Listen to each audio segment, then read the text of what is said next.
शिमग्याला कोकणात जायचंय आणि बसचं तिकीट फुल झालंय आणि रेल्वेचं तिकीट कन्फर्म होत नाहीये तर अजिबात टेन्शन घेऊ नका. कारण येत्या 1 मार्च पासून समुद्री मार्गाने म्हणजेच बोटीने तुम्हाला तळ कोकणात जाता येणार आहे. या संदर्भात M2M फेरीचं नियोजन करण्यात आलेलं आहे. तर 1 मार्च पासून भाऊचा धक्का ते विजयदुर्ग या फेरीला सुरुवात होणार आहे. स्वतः मंत्री नितेश राणे हे देखील पहिल्या दिवशी बोटीने प्रवास करणार आहेत. त्यामुळे मुंबईहून अवघ्या काही तासात तुम्हाला कोकणामध्ये जाता येणार आहे. तर अवघ्या 7 तासात मुंबई ते विजयदुर्ग असा प्रवास करता येणार आहे. तर 1 मार्चला भाऊचा धक्का इथून सकाळी 8 वाजता फेरी सुटेल ती विजयदुर्ग या ठिकाणी दुपारी 3 वाजता पोहोचेल. त्यानंतर 2 मार्च रोजी विजयदुर्ग इथून दुपारी 12 वाजता फेरी सुटेल ती इथे संध्याकाळी 7 वाजता भाऊचा धक्का इथे पोहोचेल. तर 4 मार्चला भाऊचा धक्का इथून सकाळी 8 वाजता फेरी सुटेल ती विजयदुर्ग इथे दुपारी 3 वाजता पोहोचणार आहे.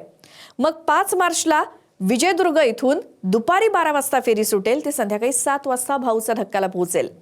आणि 7 मार्चला भाऊचा धक्का इथून सकाळी 8 वाजता फेरी सुटलेली ती विजयदुर्ग इथे दुपारी 3 वाजता पोहोचेल.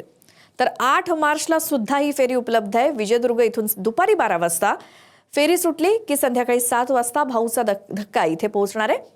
तर हा व्हिडिओ जास्तीत जास्त शेअर करा आणि फक्त शिमग्यासाठीच नव्हे तर गणेशोत्सवात सुद्धा कोकणवासियांसाठी ही फेरी उपयोगी पडणार आहे.